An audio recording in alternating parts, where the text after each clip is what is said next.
Você poderia falar sobre exclusão familiar? Tenho uma cunhada narcisista e que depende de nossa ajuda.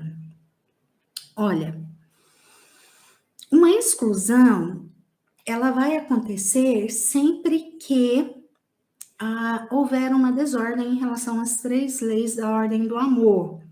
Para quem não está muito familiarizado, Bert Hellinger, ele é o criador das constelações. Então, na verdade, ele compilou, né? Ele teve a sabedoria de...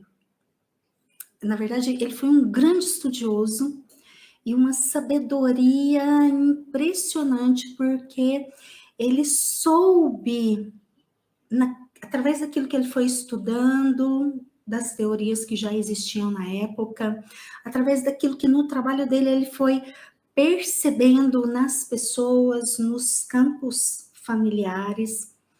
E ele, em determinado momento, ele nos fala a respeito das 3 leis da ordem do amor. São 3 leis que regem as relações humanas.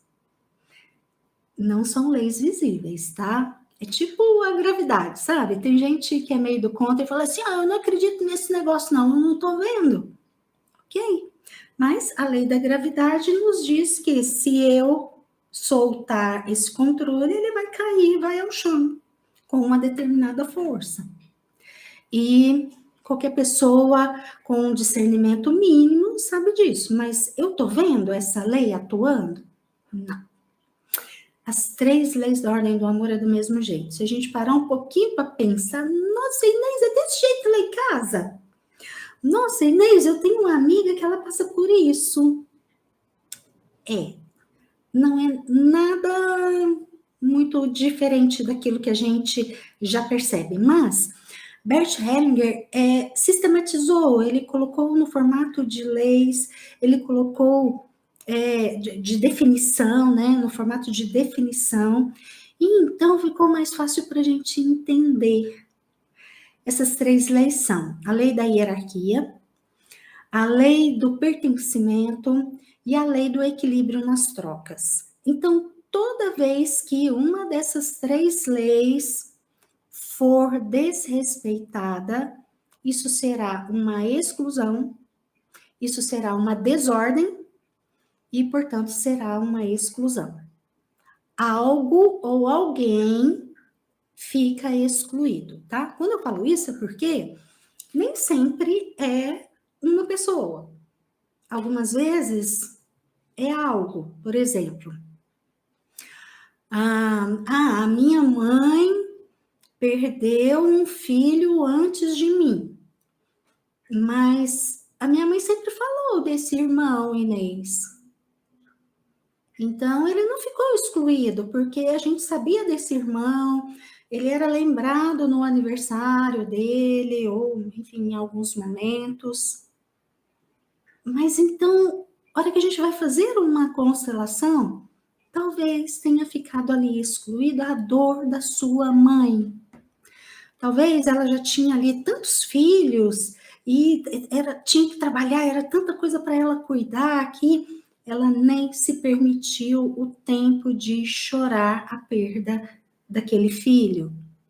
Então, aí é necessário incluir, olhar para a dor dessa mãe, perceber todo o comprometimento que teve, né? E se colocar no lugar de menor. Nesse exemplo que eu dei, por exemplo, da dor da mãe talvez ter ficado excluída. Então, é muito comum os filhos saírem aqui de um lugar menor e para que, de alguma forma, essa dor seja incluída, então os filhos vêm aqui para um lugar de maior para salvar a mãe, como se fosse possível para os filhos cuidar daquela dor da mãe, tá? Então, a exclusão, ela é algo muito comprometedor, vai comprometer a vida de quem vivencia a exclusão e se ao longo da vida dessa pessoa ela não incluir em algum momento isso que está excluído, ou a pessoa que está excluída, essa exclusão ela passa para as gerações seguintes, tá? Ou seja, os descendentes herdam essa exclusão até que, ou seja, isso vai se repetindo como elos de uma corrente. Algumas religiões chamam isso de maldição de família, fica parecendo, né? Nossa, aconteceu tal coisa na minha vida, a hora que eu vou olhar, nossa, aconteceu nada da minha mãe, nossa, aconteceu nada da minha avó, aí eu vou lá conversar com a minha avó, gente, aconteceu com a mãe dela também. Por que que isso se repete tanto assim? Porque tem alguma exclusão, tem algo ou alguém para ser olhado e incluído. Ok?